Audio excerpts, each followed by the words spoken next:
announcing today a major show of military force in the region. In the heart of one of the world's most volatile regions, a confrontation unfolded that would change the course of naval warfare forever. The Strait of Hormuz, a narrow waterway controlling the passage of a fifth of the world's oil, has long been a flashpoint for global tensions. But in this moment, it became the stage for an unprecedented clash between the might of the U.S. Navy and the swarming tactics of Iran's Islamic Revolutionary Guard Corps. On one side, the USS Gerald R. Ford, the most advanced aircraft carrier ever built, a floating fortress capable of projecting American power across the globe. On the other, 45 fast attack boats, part of a strategy designed to overwhelm and cripple any large adversary that dares to venture too close. A calculated swarm attack launched in the dead of night with precision and ruthlessness. As the first boats closed in, the world watched in stunned silence. Could the most advanced naval technology in history stand up to a swarm of lightly armed but highly agile fast boats? How would the massive USS Gerald R. Ford Asterisk respond to an attack that exploited its greatest weakness, its size? And what happens when the rules of naval warfare are pushed to their breaking point? This was not just another skirmish. This was a high-stakes test of modern naval doctrine, where old-school tactics clashed with cutting-edge defense systems. The USS Gerald R. Ford, with its advanced radar, electronic warfare systems, and near-impenetrable defenses, was faced with an attack unlike anything it had ever trained for. A swarm attack. Many smaller targets, moving fast, each one a potential threat. The U.S. Navy's layered defense systems would need to work in perfect coordination to survive the onslaught. The fast attack boats, armed with guided missiles and high-speed engines, weren't just trying to sink a ship. They were testing a theory that the future of naval warfare may not lie in giant battleships or high-tech supercarriers, but in nimble, small vessels that use sheer numbers and speed to overwhelm even the most formidable opponents. But could they succeed in taking down a warship designed to withstand the most sophisticated of attacks? As the clash intensified, the USS Gerald R. Ford came under attack from all directions. The roar of fighter jets scrambling into the sky, the thundering of defensive systems targeting the fast boats, and the dark, chaotic waters of the Strait of Hormuz. This was no ordinary battle. This was the dawn of a new era in naval combat, one that questioned everything we knew about power at sea. What happened next shocked the world, as both sides pushed their forces to the limit, rewriting the playbook for naval engagement. Could the USS Gerald R. Ford prove its worth? Or would this be the moment that redefined naval warfare forever? In the next few minutes, we'll break down the entire confrontation, every attack, every counter, and every shocking twist in this most intense naval standoff since Operation Praying Mantis. Stay with us as we dive deep into the heart of this dramatic clash, exploring the tactics, technologies, and global implications of one of the most dangerous confrontations on the planet. The night was thick with tension as the USS Gerald R. Ford, the most advanced aircraft carrier ever constructed, patrolled the volatile waters of the Strait of Hormuz. This waterway, controlling the passage of a vast portion of the world's oil, has long been the center of global conflict, with countries vying for dominance over its shipping lanes.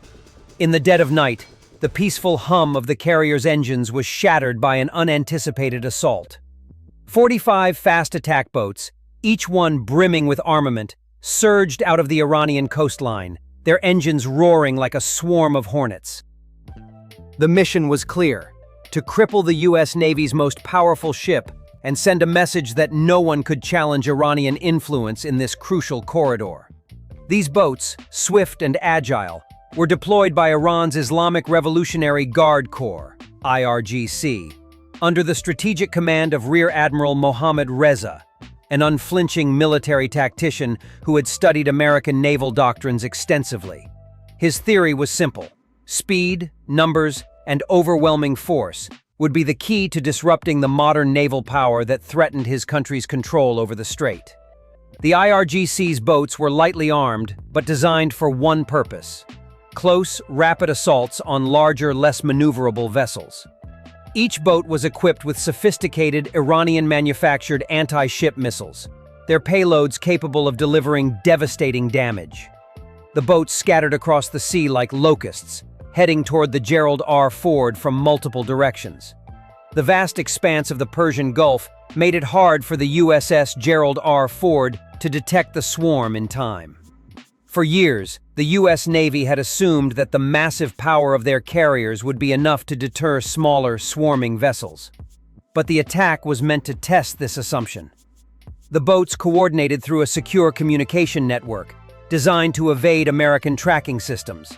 They moved like a shadowy fleet, each vessel expertly concealed in the dark waters.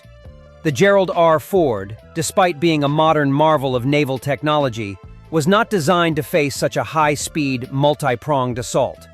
The boats split into smaller groups, each aimed at different parts of the carrier strike group. The initial wave of boats made their move at lightning speed, their engines barely audible in the vast expanse of water.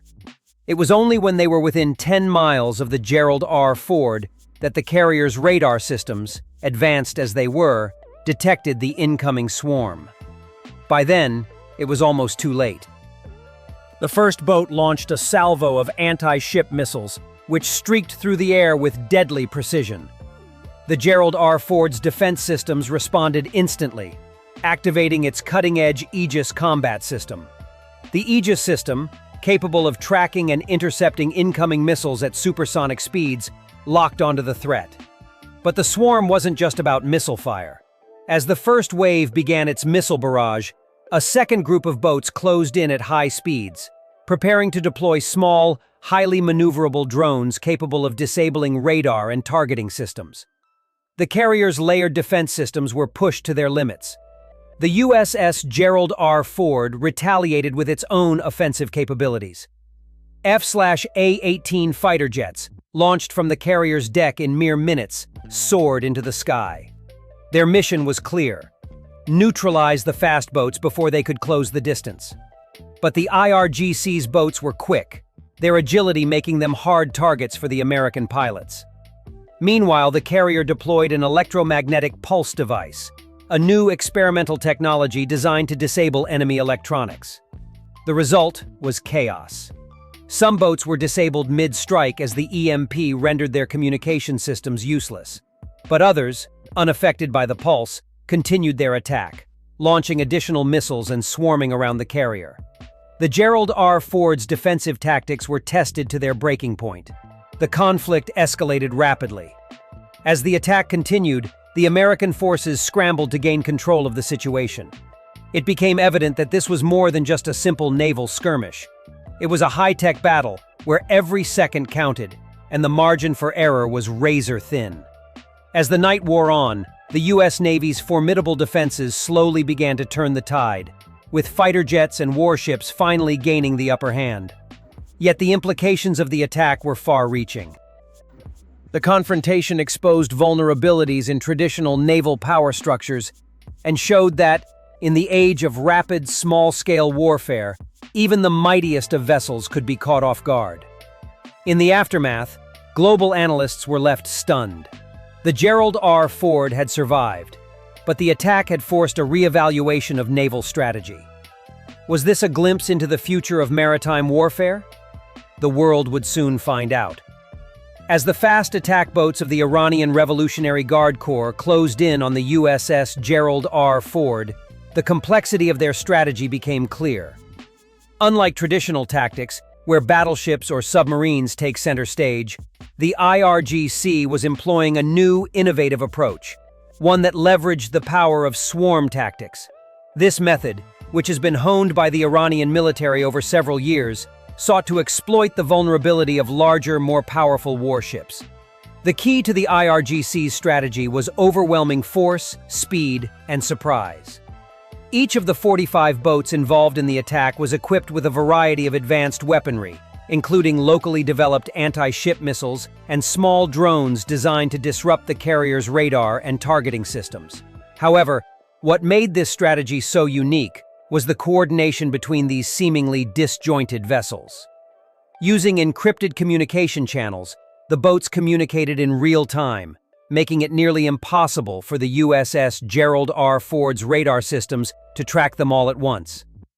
The IRGC knew that the American military relied on a defense strategy that assumed superiority in terms of firepower and technology. The swarm attack was designed to overwhelm this defense, to flood the carrier with more threats than it could reasonably counter. The boats, each capable of traveling at speeds exceeding 60 knots, were too fast to be engaged by traditional ship-based weapons without advanced targeting systems. As the boats began their coordinated assault, they executed a series of intricate maneuvers designed to confuse the carrier's radar and disrupt its communication. The Iranian forces had meticulously studied the behavior of U.S. military vessels, and they knew exactly when and where to strike. While the Gerald R. Ford was designed to withstand missile attacks, it was not prepared for a sustained, multi-pronged assault from fast-moving boats. The plan was to create so many simultaneous threats that the defensive systems would be forced to choose between targets, leaving critical weak points vulnerable. In the heat of the assault, the boats deployed small, high-tech drones, some of which were capable of disabling radar systems with electromagnetic pulses. This maneuver was particularly effective, as it temporarily blinded the Gerald R. Ford's key sensors, making it difficult for the U.S. Navy to accurately track the incoming threats. The initial salvo of missiles was only the beginning. As the swarm continued to close in, the boats split into smaller groups, each with a unique mission. Some boats focused on launching their payload of anti-ship missiles, while others created a diversion, making it appear as though the attack was coming from multiple directions. The ultimate goal was to cripple the carrier's ability to defend itself.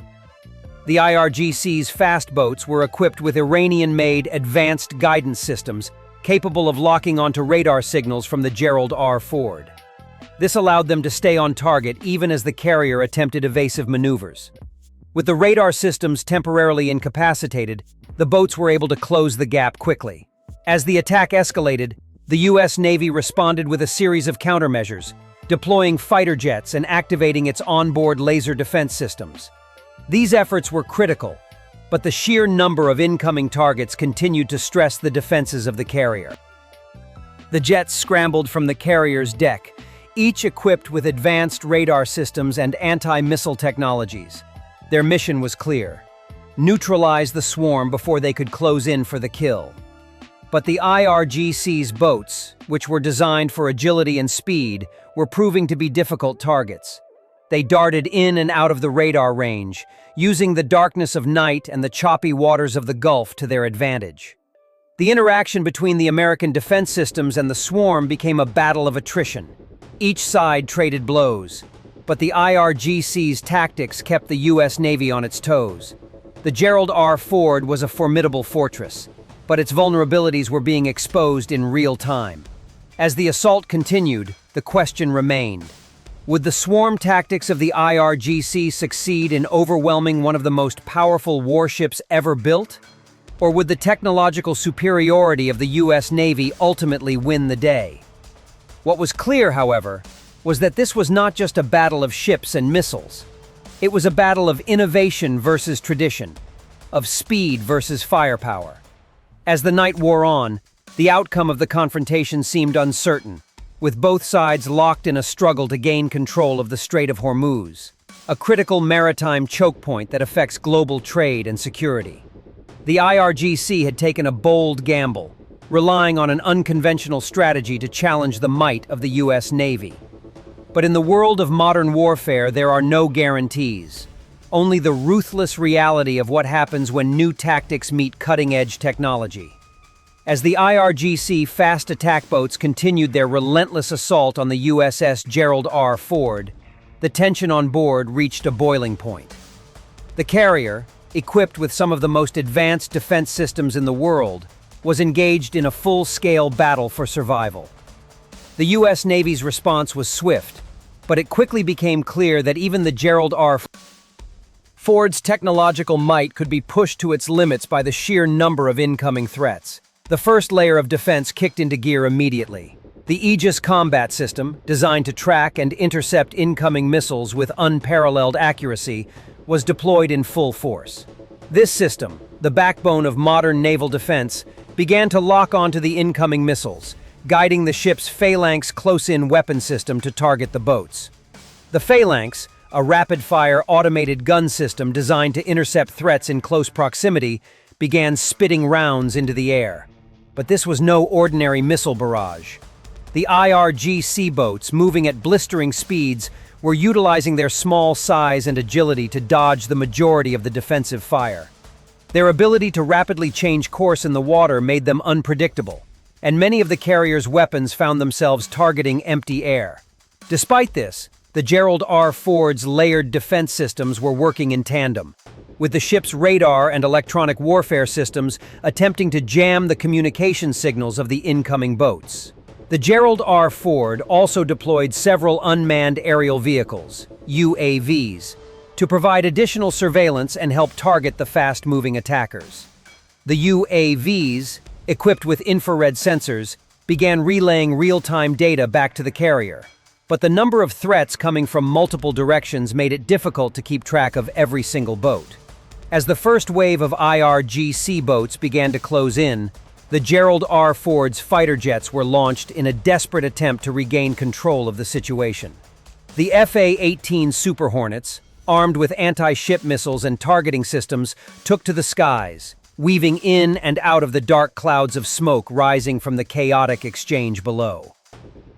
They launched precision-guided munitions, attempting to eliminate the incoming boats one by one, but the swarm tactics employed by the IRGC made it nearly impossible to strike all of them in time. The boats seemed to multiply as the night wore on, and the Gerald R. Ford was being attacked from all sides. As the swarm closed in on the ship, its defense systems continued to engage, but the pressure was mounting. The USS Gerald R. Ford had never faced such an overwhelming, fast-paced assault. It was as if the very tactics designed to counter conventional warfare were now being tested by a new form of combat. With the carrier's radar temporarily blinded by the IRGC's EMP drones, and the phalanx systems struggling to keep up with the speed of the attackers, the stakes couldn't have been higher. The situation had escalated rapidly. The Gerald R. Ford's crew were under extreme pressure, with every defensive measure pushed to its limit. The carrier had deployed its layered defense systems, anti-missile systems, CIWS, UAVs, and electronic warfare. But it was becoming clear that the swarm tactic of the IRGC was beginning to outpace the carrier's defenses. In an unprecedented move, the Gerald R. Ford activated an experimental electromagnetic pulse weapon. This was a last-ditch effort to disable the incoming boats by knocking out their electronics. The EMP weapon, still in a testing phase, was intended to disable the advanced targeting systems of the IRGC boats and give the carrier a chance to retaliate. As the weapon powered up, a pulse of energy shot out, momentarily disabling the electronics of several IRGC boats. For a few seconds, it appeared that the tide might turn in favor of the U.S. Navy. But just as the boats began to falter, a second wave of attacks hit the carrier from the opposite direction, making it clear that the IRGC had more tricks up their sleeve. The U.S. Navy had been caught in a fight on multiple fronts, and the Gerald R. Ford was struggling to keep up with the overwhelming number of threats. Despite the advanced technology and overwhelming firepower at their disposal, the U.S. forces had to adapt to the new reality of naval combat. No longer was it about sheer firepower and technological superiority, but about how well they could manage the chaos of multiple, unpredictable attacks. This realization was dawning on the crew of the Gerald R. Ford, and the stakes were growing ever higher. The second wave of attacks from the IRGC boats came in a completely different formation. This time, the boats launched a coordinated attempt to overwhelm the carrier's air defense systems by launching multiple decoys alongside real missiles. The decoys were equipped with infrared heat signatures and appeared to be legitimate targets, further confusing the already overwhelmed radar systems. The crew of the Gerald R. Ford watched in disbelief as the incoming decoys made it harder to distinguish between real and fake threats. As the radar systems strained to keep track of the barrage, the phalanx guns continued their barrage, intercepting missiles and small boats where they could. But with each interception, the attackers kept coming. Every time the Gerald R. Ford would push back one wave, another would follow, testing the resolve of the American forces. The carrier's fighter jets continued to fly sorties, launching strikes on the incoming boats. However, even with the advanced capabilities of the F/A-18 Super Hornets, the aircraft were struggling to keep pace with the unpredictable nature of the assault. The boats were far too quick and maneuverable for the jets to target with absolute precision. And with the radar systems still temporarily disabled, it was becoming harder for the pilots to get a clear fix on their targets. The IRGC's ability to adapt and exploit the carrier's weaknesses became painfully apparent as the night continued. The carrier's defenses were beginning to crack under the pressure, and the situation was becoming increasingly dire. The attack had exposed a glaring vulnerability in the way the U.S. Navy approached naval combat. It was not just about outgunning the enemy, but about adaptability and the ability to respond quickly to new threats. The Gerald R. Ford had survived, but the battle was far from over. The global implications of this confrontation were enormous. If the IRGC could execute such a successful attack, what did this mean for the future of naval warfare? The outcome of this clash would resonate far beyond the Strait of Hormuz, and the world was about to witness the dawn of a new era in naval conflict.